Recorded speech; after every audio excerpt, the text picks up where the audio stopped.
अस्सलामुअलैकुम, खुश आमदेद Umar online academy में सरफरीद के साथ। आज मेरे प्यारे बच्चों हम लोग स्टार्ट करने जा रहे हैं क्लास 9 का पहला चैप्टर का पहला एक्सरसाइज 1.1। तो बिल्कुल बेसिक इस एतबार से हम स्टार्ट करेंगे। हमने इसी चैप्टर में शुरू में आपको rational number, irrational number, real number, whole number सारे सेटों के बारे में बता दिया था। आज मेरे बच्चों हम बाकायदा आपके बुक का पहला एक्सरसाइज शुरू करने जा रहे हैं। तो वीडियो पूरी देखिएगा, एक एक सवाल को नोट करेंगे, आपको होमवर्क भी मिलेगा, आपने होमवर्क को हल भी करना होगा और बाकायदा मुझे कमेंट्स में अपने होमवर्क के बारे में बताना भी होगा। यूँ समझ लीजिए आपकी कोचिंग चल रही है, आपको फ्री में कोचिंग घर पे मिल रही है। दूसरी बात, बहुत मेहनत करनी पड़ती है, हर चीज़ को देखना पड़ता है, तमाम सवालात को हल करवाना पड़ता है।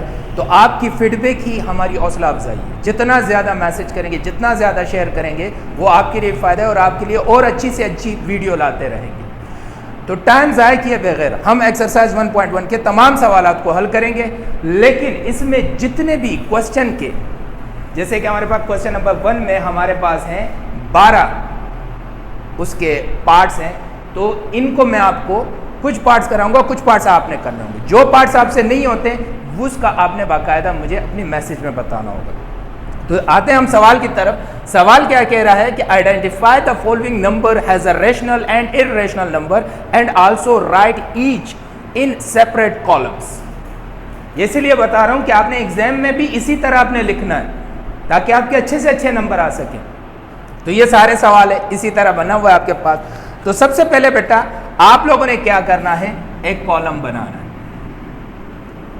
सीधा एक कॉलम बना। एक तरफ आपने लिखा रेशनल,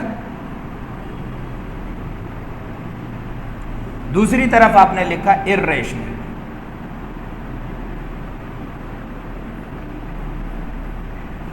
सही है, एक तरफ आपने लिखा रेशनल, दूसरी तरफ आपने लिखा इर्रेशनल। आप नंबर्स भी इनके साथ लिख सकते हैं। अगर आप इनके साथ नंबर लिखें तो और अच्छा लगेगा। इसको अगर हम मिटाते हैं तो आपने लिखा रेशनल नंबर्स और इर्रेशनल नंबर्स। इस तरह आपने कॉलम बनाया। समझ आ रही है बात यहां तक? अब इस कॉलम में आपने एक एक को उठाना है, उसको समझना है कि ये रेशनल है या इर्रेशनल। रैशनल और इर्रेशनल में मैंने आपको फर्क बता दिया था कि जब भी रैशनल आएगा, तो रैशनल का जो नंबर होगा वो बराबर होगा P अपॉन Q के। सही। और जब भी इर्रेशनल आएगा, इर्रेशनल का जो नंबर होगा वो बराबर नहीं होगा P अपॉन Q के। समझ में आ गई बात? यानी कि आपके पास अगर डेसिमल में कोई नंबर आते हैं, सही है, अगर हम रैशनल को लिखते हैं, रैशनल को सिर्फ मैं क्विक रिव्यू करवा रहा हूं ताकि आपको पिछला एक्सरसाइज याद आ जाए।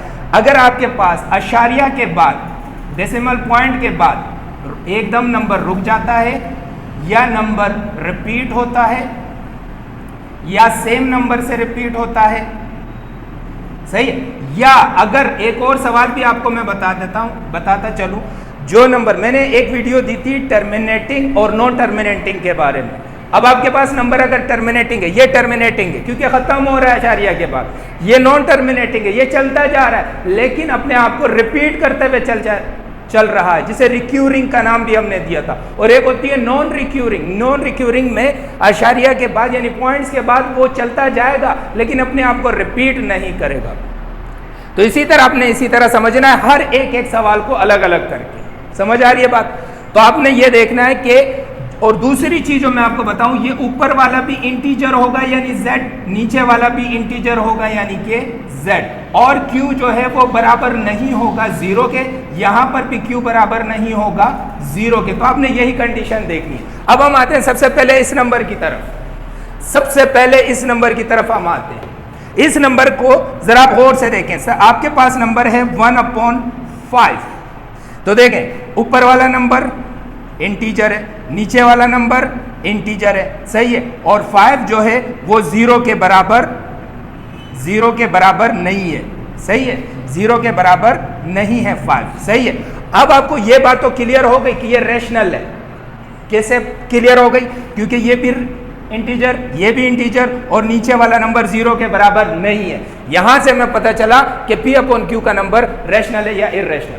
आपने मजीद अगर इसको कंफर्म करना है तो आप 1 को डिवाइड करेंगे 5 से, तो यहाँ जैसे आशारिया लगा 0, तो 5 2 ज़ा 10, आपके पास 0.2 आ रहा है और ये कंप्लीट खत्म हो रहा है, तो इसका मतलब ये टर्मिनेटिंग भी है, ये टर्मिनेट हो गया।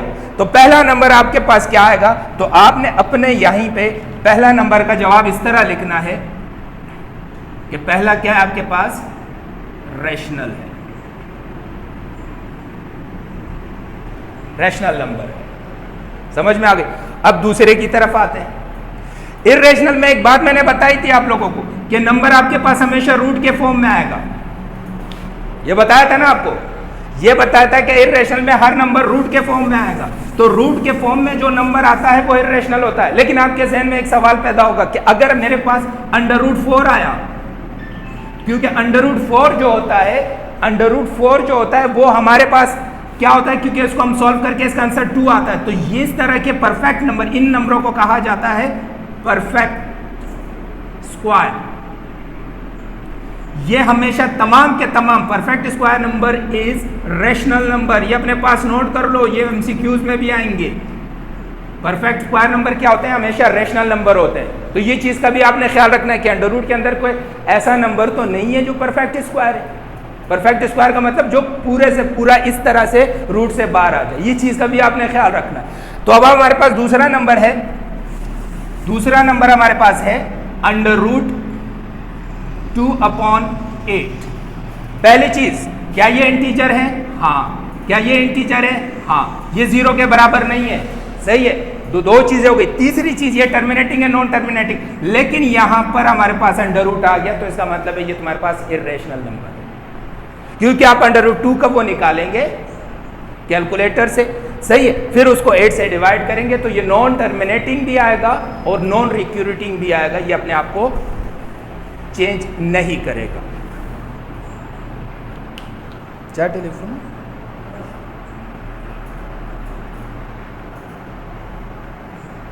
राना महबूब,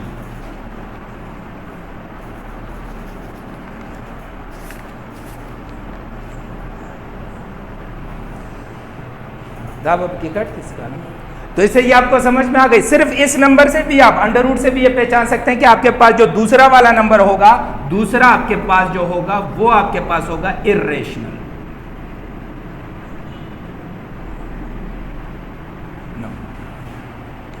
समझ में आ रही है बात यहां तक?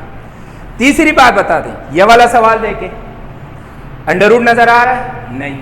P अपॉन Q के बराबर है, क्योंकि ये भी P है ये भी Q है। समझ में आ रही है बात? अगर हम इसको गौर से देखें, गौर से मुशाहिदा करें दूसरे नंबर को, तो ये वाला नंबर आपके पास, ये भी इंटीजर है ये भी इंटीजर है, सही है। इन दोनों को डिवाइड कर लें। ये काम आपने करना है बेटा कि ये आपके पास रैशनल है या इर्रेशनल। मुझे तो ये रैशनल नजर आ रहा है। इसी तरह इसको देखें, इसको भी आपने खुद करना है। अब ये तीसरे चौथे नंबर पे हम आते हैं। इस सवाल को देखते हैं, इस सवाल को।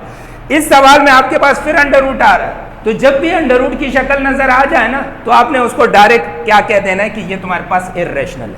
अगर हम इसको हल करते हैं, सही, इसको अगर हम हल करते हैं, एक मिसाल बता रहा हूं कि अगर 5 को डिवाइड करें 6 से, तो सही है, यहाँ पे 0 लगाया, अशारिया लग गया, यानी पॉइंट लग गया।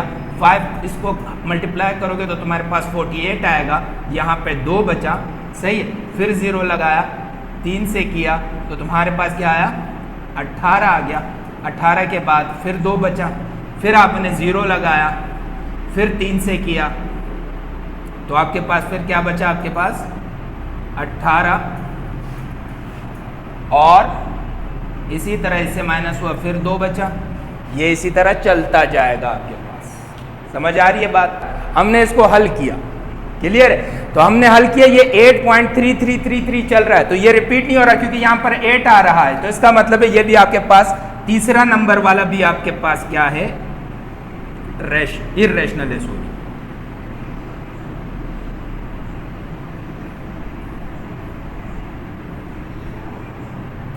Irrational number. समझ में आ रही है बात? तो इस तरह आपने देखना है, क्योंकि ये नंबर से देखो, इसके अंदर √ भी नहीं था, √ भी नहीं था, और तकरीबन रेशनल की तमाम चीज़ें पूरी हो रही थी, लेकिन हमने क्या किया, जब हमने उसको डिवाइड किया तो हमारे पास 8 3 3 3 3 इस तरह आ रहा था, तो इसमें 8 आ गया। अगर 8 नहीं आता, सिर्फ 3 3 आता तो ये रिपीटिंग नहीं होता, लेकिन अब रिपीटिंग में नहीं आ रहा, तो इसलिए ये भी तुम्हारे पास इर्रेशनल नंबर है।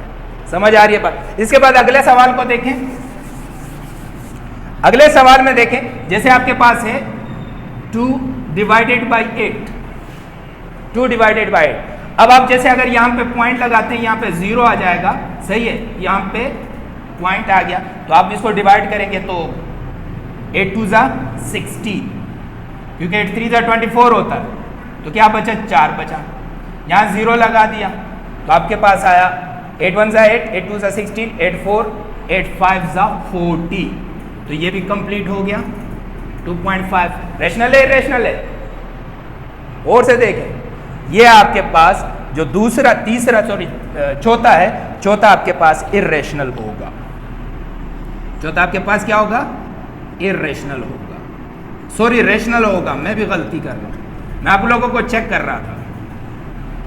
तो समझ में आई बात यहां तक। इसके बाद अगला सवाल आपके पास, यहां तक समझ में आ गई। अब अंडर रूट, अब यहां पर आ जाए, यहां पर गौर से देखें, ये तो रेशनल है, सॉरी ये भी इंटीजर है, ये भी इंटीजर है, सही, लेकिन यहां पे क्या नजर आ रहा है, अंडर रूट नजर आ रहा है। जब भी अंडर रूट आए और वो परफेक्ट स्क्वायर ना हो, जो मैंने शुरू में आपको बताया, तो उसको डायरेक्ट बिला सोचे समझे आपने क्या करना है, इसको इर्रेशनल नंबर में लिख देना है। तो इसका मतलब है आपका जो 5वां होगा वो होगा इर्रेशनल।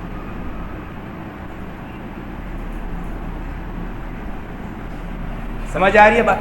इसके बाद अंडर रूट 8 देख लें, क्योंकि अंडर रूट 8 को, ये अच्छा मौका है, आप यहाँ पे गौर से देखें, अंडर रूट 8 को गौर से देखें। अंडर रूट 8 को देखने के लिए आपने क्या किया, अंडर रूट 8 मैं आपको एक छोटा सा मेथड बताता हूँ, इसको कहते हैं LCM मेथड, सही है। इसको आप फैक्टर भी कहते हैं, फैक्टर यानी टुकड़े करना।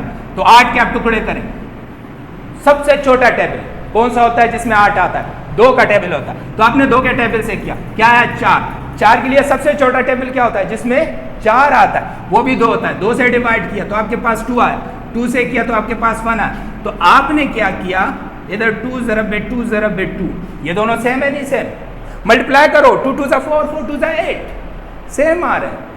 इसमें अब जब इस तरह का पेयर बन जाए तो वो रूट से बाहर आता है। कैसे रूट से बाहर आता है, जरा गौर से देखें, क्योंकि मैथ के रूल के मुताबिक बेस सेम है तो पावर ऐड होती है, तो आपके पास क्या आ गया 2, इसका 1 और इसका 1 जमा होकर 2 आ गया आपके पास 2, क्योंकि हम अंडर रूट को सॉल्व करने जा रहे हैं। समझ आ रही है बात? तो इसको आप अलग अलग रूट में भी लिख सकते हो, इस पे स्क्वायर नहीं है, इस पे स्क्वायर है, ये खत्म।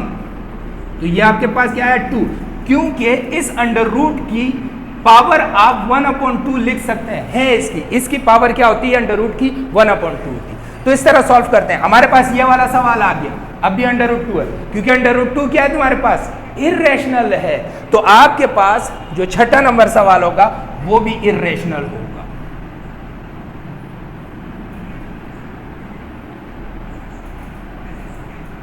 यहां तक बात समझ में आ गई आपको, क्लियर हो गई बात?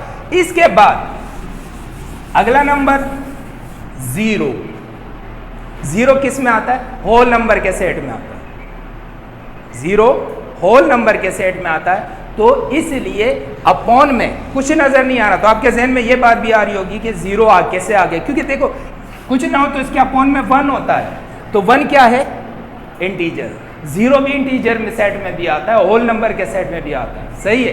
तो ये वाला नंबर जो होगा ये आपके पास कहलाएगा रैशनल, सातवां आपके पास क्या होगा, रैशनल। समझ में आ रही है बात? यहां तक क्लियर हो गई। अगली बारी है हमारे पास 8वें सवाल की, पाई।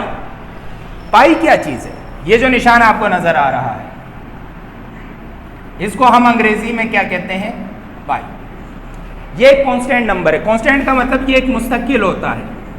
ये बातें सारी याद रखें, इसी एक्सरसाइज के आखिर में मैं आपको मजीद समझाऊंगा। ये कांस्टेंट होता है, और किसका कांस्टेंट होता है, सर्कल के सवालों का कांस्टेंट, जब हम सर्कल के सवालों को हल करते हैं। इसकी कीमत होती है जो आपने याद रखनी है 3.14, और इसी तरह चलता जाता पाई की जो कीमत होती है। तो इसलिए अशारिया के बाद ये नॉन रिपीटिंग में आता है, और जो भी नंबर नॉन रिपीटिंग में है वो इर्रेशनल होता है, क्योंकि ये अपने आप को रिपीट नहीं कर रहा। तो आपके पास जो 8वां है ये भी इर्रेशनल नंबर है।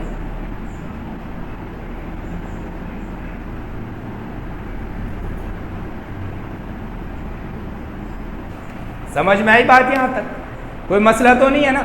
आगे देखते जाए। √5 इर्रेशनल, क्योंकि डायरेक्ट इसका भी परफेक्ट स्क्वायर नहीं निकलेगा। 22/8 इसको आप डिवाइड करेंगे, देखेंगे ये रेशनल है या इर्रेशनल।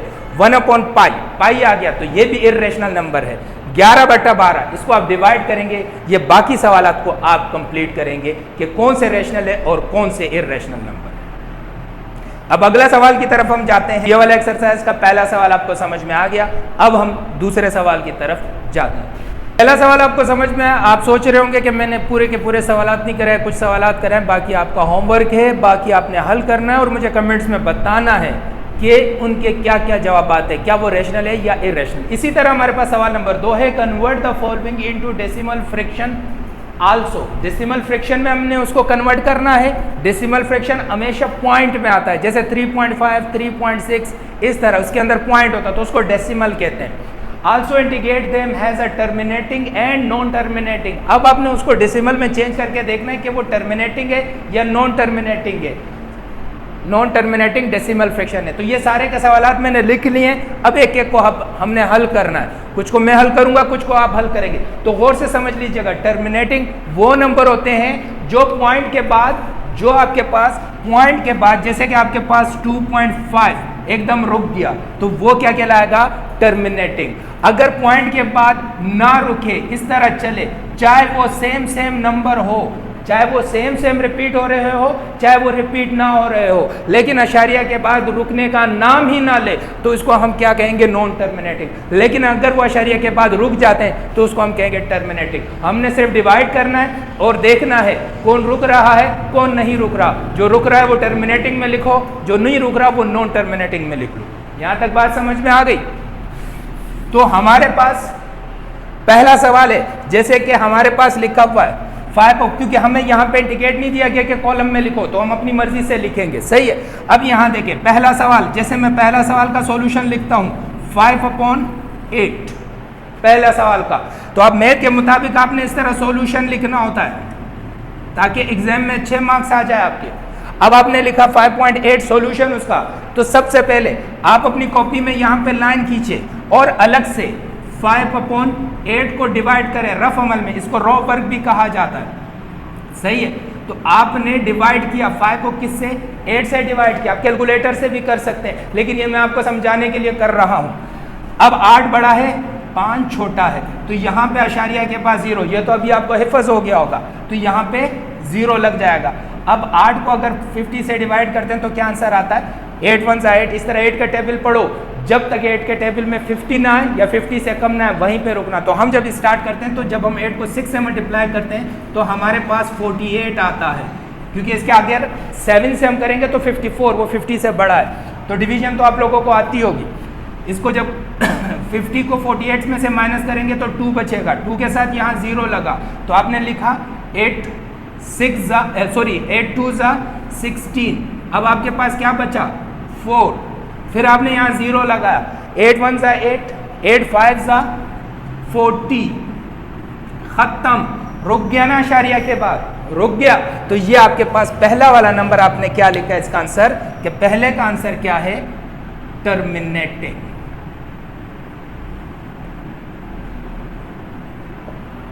समझ में आई बात यहां तक?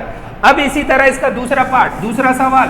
सही है। 4/18 इसको आप डिवाइड करेंगे। सही है। अपने कैलकुलेटर जरा निकालें, तमाम बच्चे अपने कैलकुलेटर निकालें और इसको 4/18 को डिवाइड करें और मुझे बताएं अभी के अभी इसका क्या आंसर आ जाएगा। 4/18 दूसरे वाले सवाल का, जल्दी से जल्दी, शाबाश। 4/18 को आपने रफ वर्क में डिवाइड कर दिया 4/18, जिसका आंसर आ रहा है 0.22222। क्या रुक रहा है? नहीं रुक रहा, चलता जा रहा है। अपने कैलकुलेटर में देखो या डिवाइड करके देखो, इस तरीके से जो मैंने आपको डिवाइड करना सिखाया था, या उस तरीके से देखते जाओ। समझ में आ रही है बात? तो आपके पास ये वाला नंबर क्या कहलाएगा? दूसरे का जब आप सॉल्यूशन लिखोगे, सॉल्यूशन, तो दूसरा वाला आपके पास क्या जवाब में क्या लिखोगे? Non terminating decimal fraction. यहां पे भी आप ये लिख सकते हैं टर्मिनेटिंग डेसिमल फ्रैक्शन। इसी तरह 1 को 5 से डिवाइड करोगे, 1 को अगर 5 से डिवाइड करोगे तो इसको भी सिंपल सादा से आप डिवाइड कर सकते हो। तो ये सवाल मैं आपसे पूछता हूं, मैं यहाँ पे क्योंकि मैं कैलकुलेटर ज्यादातर यूज नहीं करता बेटा, यहाँ इशारिया लगा 0, 5 2 10, कंप्लीट। क्या आंसर आया?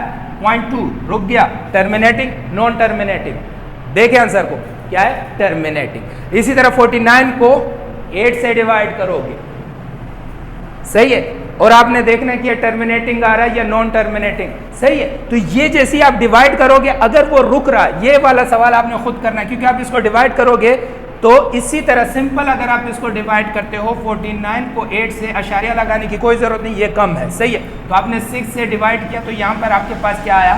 48, 1 बचा, यहाँ पॉइंट लगाया, यहाँ 0, 8 1 8, 2 बचा, सही है, 0 लगाया, 8 2 16, सही है। तो आपके पास 4 बचा, 4 के साथ 0 लगा, 8 5 40, खत्म हो रहा है।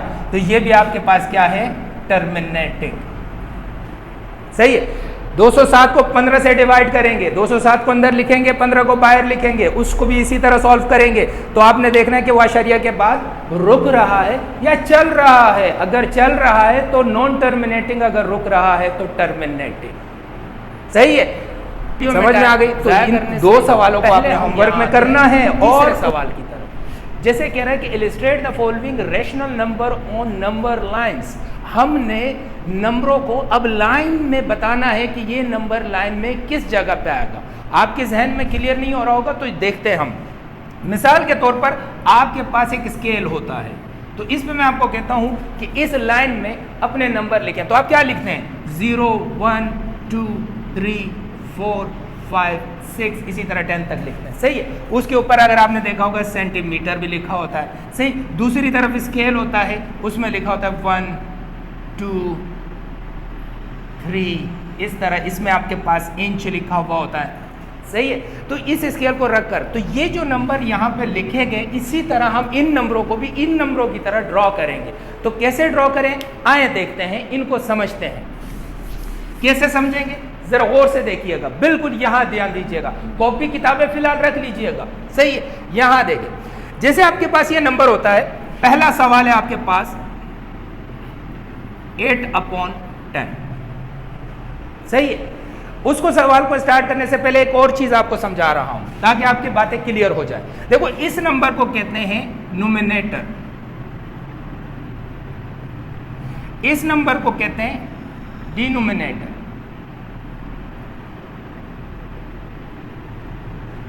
समझ आई बात? यहाँ पर ऊपर वाले को न्यूमरेटर, नीचे वाले को डिनोमिनेटर। ये नंबर अगर न्यूमरेटर बड़ा हो, सॉरी छोटा हो डिनोमिनेटर से, तो आपको कुछ करने की जरूरत नहीं है, सही है। आपने कैसे करना है वही मैं आपको समझा रहा हूं। लेकिन अगर न्यूमरेटर बड़ा हो डिनोमिनेटर छोटा हो तो उसको कैसे करेंगे वो अगले सवालात में मैं आपको क्लियर करके दिखाऊंगा। तो आइए पहले इस सवाल को समझें।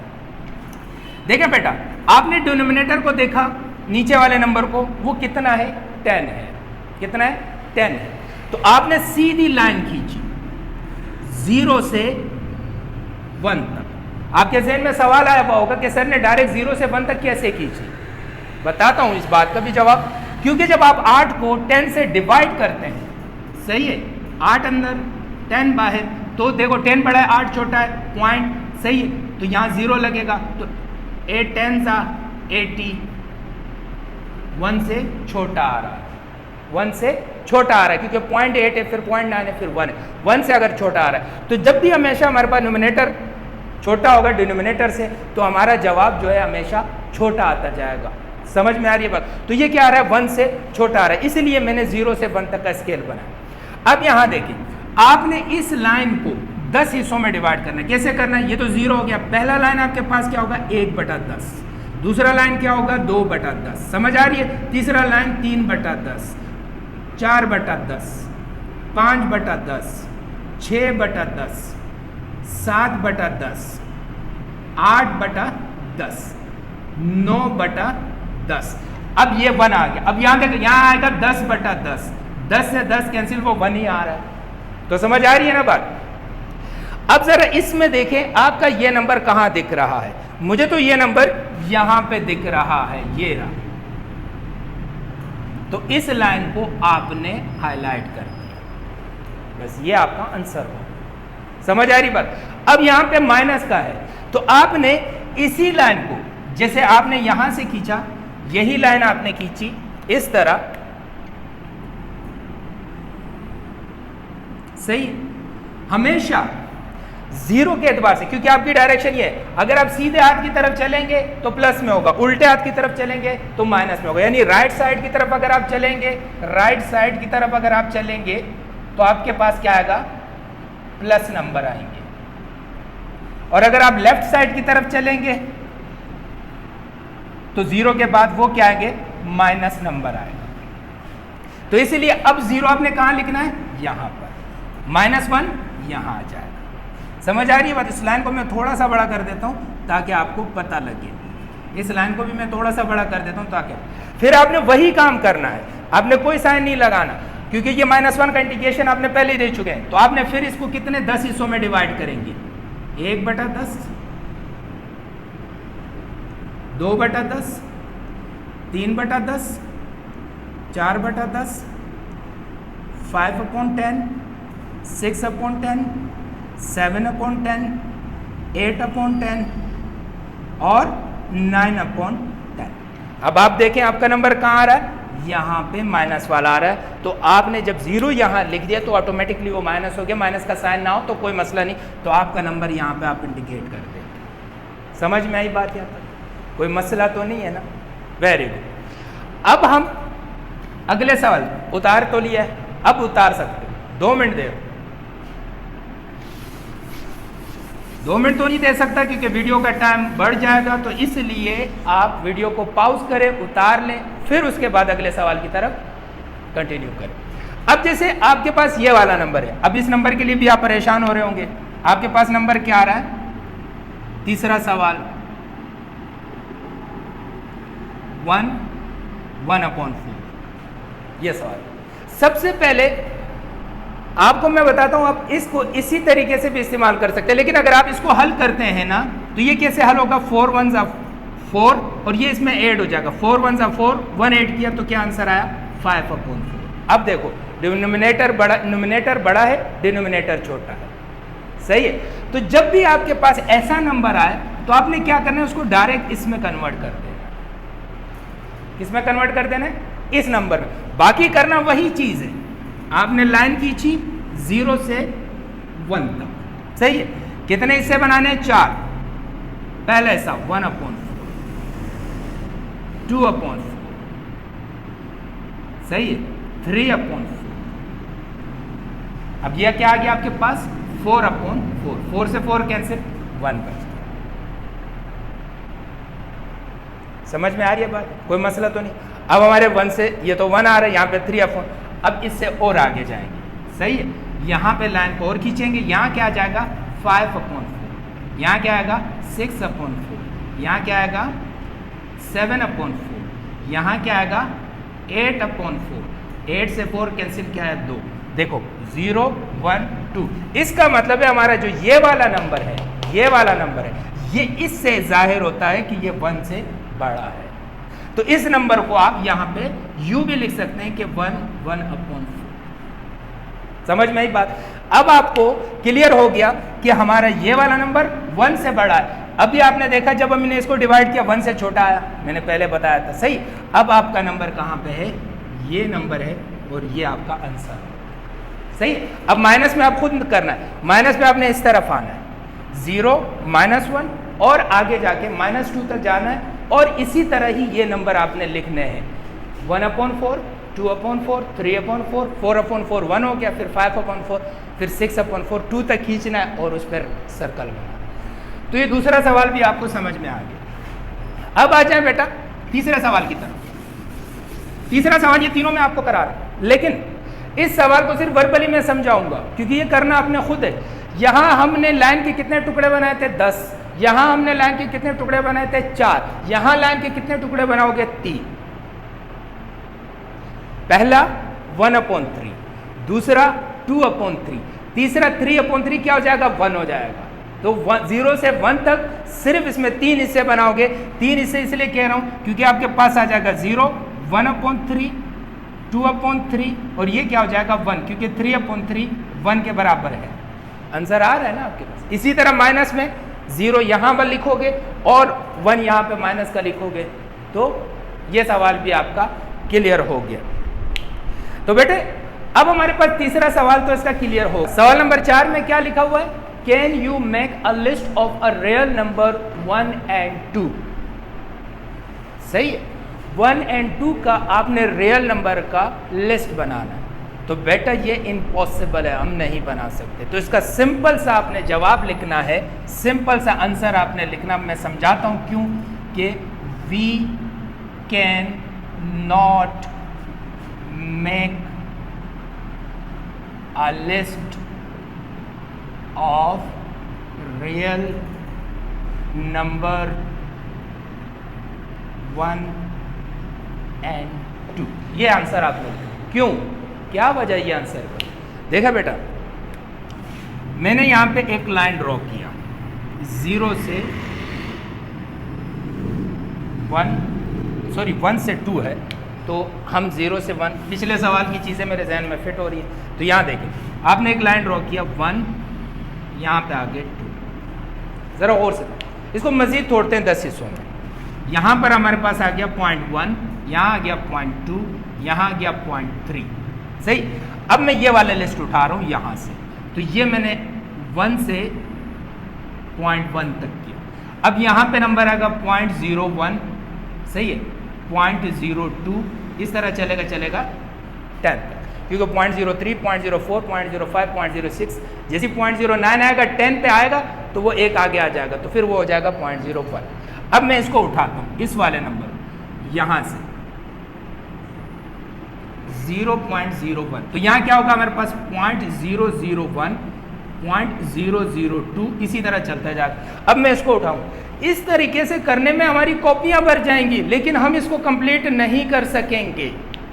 हम सिर्फ 1 से 0.1 तक नहीं कर सकें तो 1 से 2 तक कैसे करेंगे? तो जितना हम इसको करते जाएंगे ये बढ़ता जाएगा। तो इसलिए हम इस सेट को नहीं बना सकते। समझ में आ गया? क्योंकि रियल नंबर बहुत सारे हैं, सारे के सारे रैशनल नंबर जो अशारिया के बाद टर्मिनेट ही नहीं होते, वो सारे नंबर भी उसमें आएंगे, रिपीटिंग होते जाएंगे। तो इसलिए हम नहीं बना सकते। इसके बाद अगला सवाल है हमारे पास 5 की तरफ आते हैं।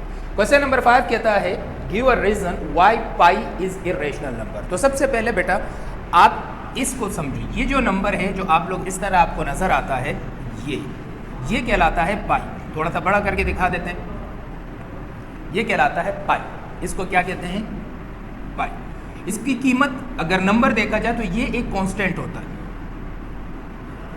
कांस्टेंट यानी मुस्तकिल होता है, ये तब्दील नहीं होता। सही है। ये है क्या चीज़, इसको थोड़ा सा मैं आपको समझाता हूँ। आप एक सर्कल बनाएं, सर्कल का सेंटर करें, सेंटर से यहाँ तक का फासला रेडियस कहलाता है, आप सबको पता है।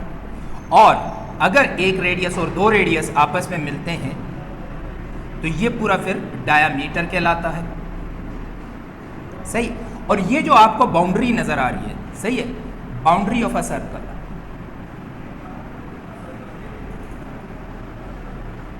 बाउंड्री ऑफ अ सर्कल, इसको हम कहते हैं सरकमफेरेंस। ये इसको हम क्या कहते हैं? सरकम।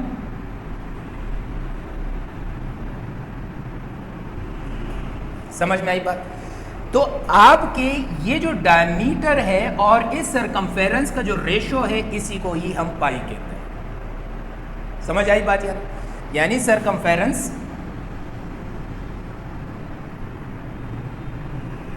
का रेशो किसके साथ? डायमीटर के साथ। इसको हम क्या कहेंगे? पाई कहेंगे। ये बराबर किसके होगा? पाई के होगा। सही। तो पाई की एक कांस्टेंट रकम है जो आपके पास है मेरे बच्चों 3.14 और इसी तरह ये चलती जाती है। क्लियर हो गई बात यहाँ तक? तो सबसे पहली बात जो आपको मैं समझाने जा रहा हूँ, जो आपको मैं बताने जा रहा हूँ, वो ये है कि पाई जो होती है, पाई की रकम वो हम नहीं लिख सकते, यानी equal to not P upon Q, जो हम इरेशनल के सेट में लिख देते हैं, पहली चीज। सही। दूसरी बात, हमारे पास पाई की वैल्यू जो होती है नॉन टर्मिनेट होती है, यानी खत्म नहीं होती, चलती जाती है, चलती जाती है, चलती जाती है। और तीसरी बात, हमारे पास पाई की जो रकम होती है वो आपके पास नॉन रिपीटेड होती है।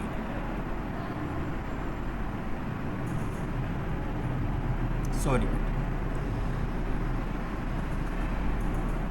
तो ये जब तीनों बातें हमारे पास पाई में आ गई, तो हम इसका जो आंसर लिखेंगे, यानी इसी क्वेश्चन का, ये तो मैंने पूरा रफ अमल करके दे दिया, इस क्वेश्चन का जब आप आंसर लिखोगे तो आप लिखोगे पाई, ब्रैकेट में आपने लिख लिया, इज एन इर्रेशनल नंबर।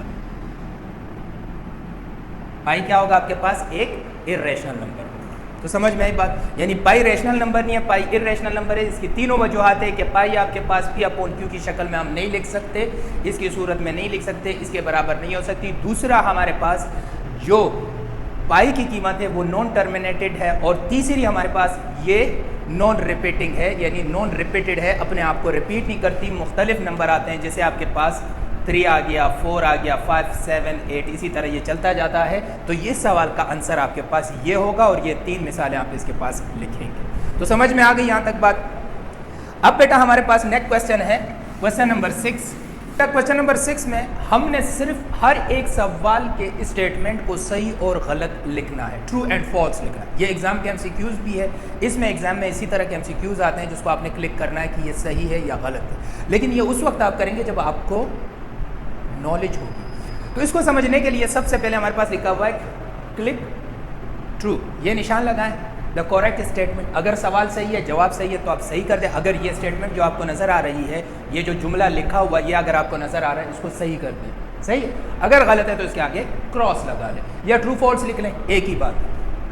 सबसे पहले लिखा हुआ है कि 5/7 is an example of irrational number.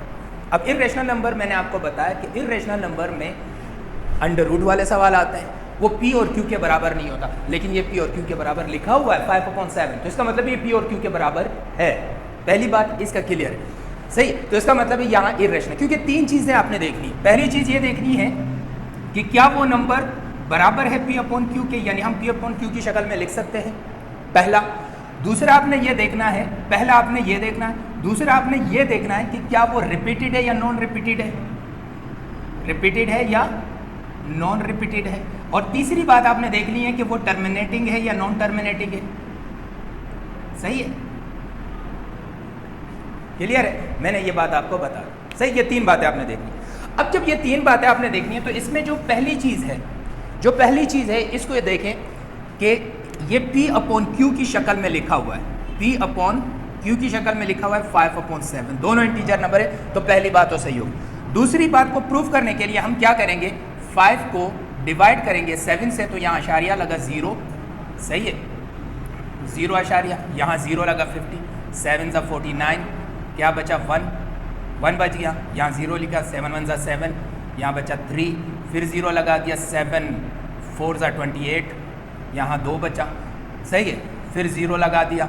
जब 0 आपने लगा दिया, 0 आपने लगा दिया, तो अब आपके पास 7 2 ज़ा, क्योंकि 7 3 ज़ा 7 2 ज़ा 14, 6 बचा, फिर आप 0 लगाते जाएंगे। तो इसका मतलब है ये इसी तरह चलता जा रहा है। तो इसका मतलब है ये जो नंबर हैं, ये नंबर, ये रिपीटिंग भी नहीं है और ये इसी तरह चलते जाएंगे, ना ये रिपीटिंग हो रहे हैं। इसमें पहला क्रॉस हमने लगाया कि ये रिपीट नहीं हो रहे, रिपीट नहीं हो। दूसरी चीज, रुक भी नहीं रहे, चल भी रहे, तो वो भी क्रॉस हो गया, यानी नॉन टर्मिनेटिंग है, सही है, यानी टर्मिनेटिंग नहीं है, नॉन टर्मिनेटिंग है। इसका मतलब है 5/7 is an example of irrational number, इसका मतलब है ये सही है। पहली चीज समझ में आ गई यहां तक बात। दूसरा, pi is an irrational number, ये तो अभी हमने पढ़ा था पीछे, क्योंकि पाई की कीमत 3.144 थी, तो हमें पता है ये इरेशनल नंबर है, अभी पिछले सवाल में हमने समझाया था, तो ये भी सही स्टेटमेंट है। तीसरा सवाल देखिए, 0.31571 is an example of a non terminating and non recurring decimal fraction. Non recurring, सबसे पहले इसको समझते हैं, नॉन रिक्यूरिंग में क्या ये रिपीट हो रहे हैं? नहीं रिपीट हो रहे, तो इसका मतलब ये नॉन रिक्यूरिंग है। दूसरी चीज़, नॉन टर्मिनेटिंग, ये रुक भी नहीं रही है, देखो 3 पॉइंट का मतलब ये चलता जा रहा है, तो इसका मतलब ये बात भी सही है। तो दोनों बातें जब सही है तो ये भी आपके पास ओके है। तीसरी चीज़, 0.123 is an example of non recurring decimal fraction.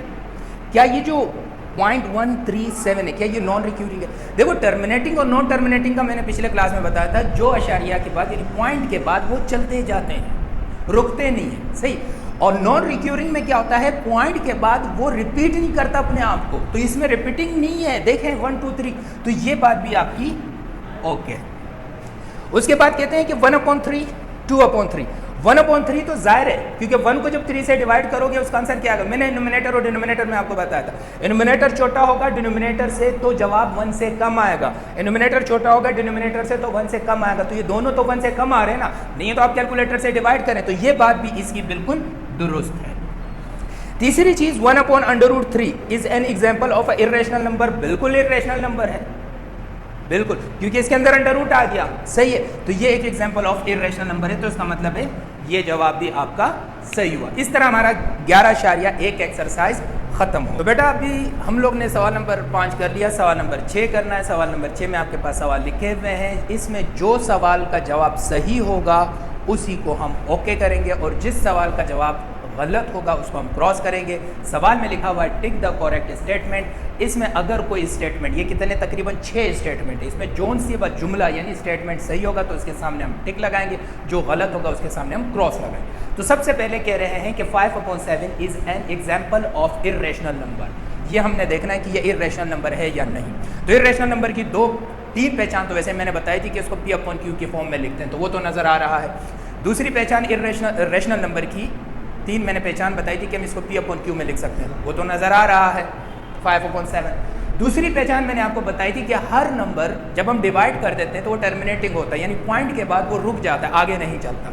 और तीसरी निशानी मैंने ये बताई थी कि पॉइंट के बाद वो अपने आप को रिपीट करता रहता है। तो हम देखते हैं कि क्या हमारे पास 5/7 जो है वो रिपीटिंग है, सॉरी रेशनल है या इरेशनल है। सही है, रेशनल को देखने के लिए या इरेशनल को देखने के लिए हम इसको डिवाइड करेंगे। अगर ये अपने आप को रिपीट कर रहा है या पॉइंट के बाद ये रुक रहा है, ख़त्म, कंप्लीटली डिवाइड हो रहा है, तो ये फिर इरेशनल नहीं होगा, रेशनल होगा। सही है, तो आइए बोर्ड की तरफ हम समझते हैं इसको। सबसे पहले हमने क्या किया, 5 को डिवाइड किया, 5 को हमने डिवाइड किया 7 से, तो 5 छोटा है 7 बड़ा है, पॉइंट लगाया, यहाँ भी 0 लग गया।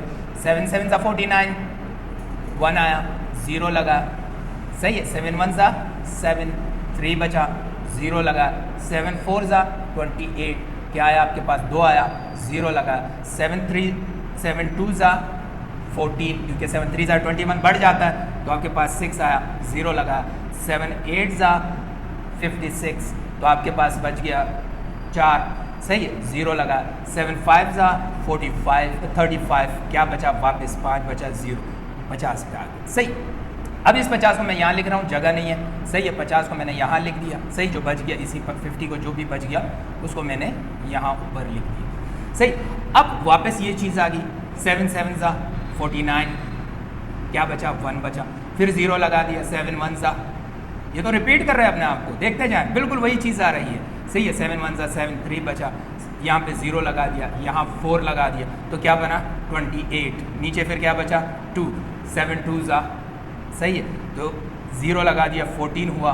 14 में से कितना बचा आपके पास 6, 0 लगा दिया, 8 हुआ। तो ये देखिए 7 1 4 2 8, 7 1 4 2 8, सिर्फ 5 का मसला आ रहा है, सही है। तो यहाँ 56 हो गया, क्या बचा आपके पास 4, 0 लगा दिया। 7 5 5 मैं ऊपर लिख रहा हूँ, जगह नहीं है, तो अब देखिए यहाँ पे क्या आ गया 35, तो इसका मतलब ये तो इसी तरह चलता रहेगा। फिर 5 को 0 करोगे, फिर 7 1 से आ रहा है, तो इसका मतलब है, मैं इसको ज़रा क्लियर करके लिख रहा हूँ, तो हमारे पास 7 आ रहा है, 7 1 4 2 8 5, 1 4 2 8 5। ये देखिए ये दोनों नंबर सेम है, अपने आप को रिपीट कर रहे हैं, तो इसका मतलब है ये रिक्यूरिंग नंबर है, नॉन रिक्यूरिंग नहीं है। सही है, तो पहली चीज़ ये इरेशनल नंबर नहीं है, ये रैशनल नंबर है, तो ये स्टेटमेंट आपकी हो गई गलत। समझ आई बात? कैसे? दोबारा बताता हूँ, जरा सुनिए। जब हमने इनको डिवाइड किया तो इसने अपने आप को रिपीट किया, रुका नहीं, नॉन टर्मिनेटिंग है, लेकिन इरेशनल नंबर में नॉन टर्मिनेटिंग होता है, यानी वो पॉइंट के बाद चलता रहता है। ये भी इरेशनल में होता है, लेकिन अपने आप को जो रिपीट करता है वो आपके पास रैशनल होता है। अगर अपने आप को रिपीट ना करता, ये देखिए ये और ये एक दूसरे को रिपीट कर रहे हैं, तो फिर वो इरेशनल होता है। यहाँ तक बात समझ में आ गई? तो हमारे पास ये वाला पॉइंट ऐसे आ गया। सही है, तो ये सवाल तो हमें समझ में आ गया। सही है, थोड़ा सा आपका टाइम लगेगा, आप कैलकुलेटर से डायरेक्ट डिवाइड करें, सवाल को देखें। सही है, समझ आ रही है बात? आप कैलकुलेटर उठाएं, उसे डायरेक्ट डिवाइड कर दें, उसमें भी ये चीज़ डायरेक्ट आएगी, आपका काफ़ी टाइम बच जाएगा। मैंने आपकी समझाने के लिए आपको बता दिया। दूसरा सवाल है, pi is an irrational number. बिल्कुल इरेशनल नंबर है, अभी हमने क्वेश्चन नंबर 5 में पढ़ा था। अगर आपने नहीं देखा, आप इसी के क्वेश्चन नंबर 5 में अभी हमने सॉल्व किया, नहीं देखा तो अभी से देख रहे हैं तो वीडियो को थोड़ा पीछे करके देखें, आपको समझ में आ जाएगा। तो ये स्टेटमेंट बिल्कुल सही है, क्योंकि पाई एक इरेशनल नंबर है, तो यहाँ पर हमने टिक कर, इसको फॉल्स और ट्रू भी आप लिख सकते हैं। सही, 0.31591 डॉट डॉट डॉट, इसका मतलब ये चलता जा रहा है, तो नॉन टर्मिनेटिंग तो है। इस पॉइंट का क्या मतलब है कि ये चलता जा रहा है, नॉन टर्मिनेट। दूसरी बात, ये रिपीट नहीं हो रहा, तो नॉन रिक्यूरिंग भी है। अब सवाल क्या कहता है उसको समझिए। Is an example of non terminating, बिल्कुल, क्योंकि ये पॉइंट से क्या मुराद, ये जा रहा है, इस पॉइंट के बाद ये जा रहा है। 3 पॉइंट हमेशा जो डॉट डॉट के होते हैं मैथमेटिक्स में, इसका मतलब है कि कंटिन्यूज है, रुक नहीं रहा, इनफाइनाइट है। सही, एंड और नॉन रिक्यूरिंग, नॉन रिक्यूरिंग भी है क्योंकि अपने आप को रिपीट नहीं कर रहा। अभी हमने पहले सवाल में किया था 714 वगैरह, दोबारा फिर 714 आया, लेकिन ये अपने आप को रिपीट नहीं कर रहा, तो ये बिल्कुल नॉन रिक्यूरिंग भी है, यानी रिपीट नहीं कर रहा, नॉन टर्मिनेटिंग भी है, यानी पॉइंट के बाद रुक भी नहीं है, चल भी रहा है, तो ये बात भी आपकी सही है। तीसरा है आपके पास 0.123 is an example of non recurring decimal fraction. क्या ये नॉन रिक्यूरिंग डेसिमल फ्रैक्शन है? देखें यहाँ पे आपको पॉइंट नज़र नहीं आ रहा, तो इसका मतलब है ये नॉन टर्मिनेटिंग नहीं है, ये टर्मिनेट हुआ हुआ है। तो रिक्यूरिंग का नॉन टर्मिनेटिंग से कोई ताल्लुक नहीं। रिक्यूरिंग का मतलब सिर्फ होता है, अगर रिक्यूरिंग होगा तो वो अपने आप को रिपीट करेगा, नॉन रिक्यूरिंग में क्या होगा, वो अपने आप को रिपीट नहीं करेगा। इसको मजीद अच्छे से समझने के लिए हमारी पीछे वीडियो है इंशाल्लाह जो आने वाली है, उसमें मैंने आपको बाकायदा terminating, non terminating, recurring, non recurring पूरा क्लियर करके समझाया हुआ, उसको देख लें, आपकी ये बातें सारी क्लियर हो जाएंगी। सही, तो ये आपके पास एग्जाम्पल है नॉन रिक्यूरिंग की, क्योंकि अपने आप को रिपीट नहीं कर रहा। तो यहाँ तक बात समझ में आ गई, तो इस पर भी हमने टिक का निशान लगा दिया।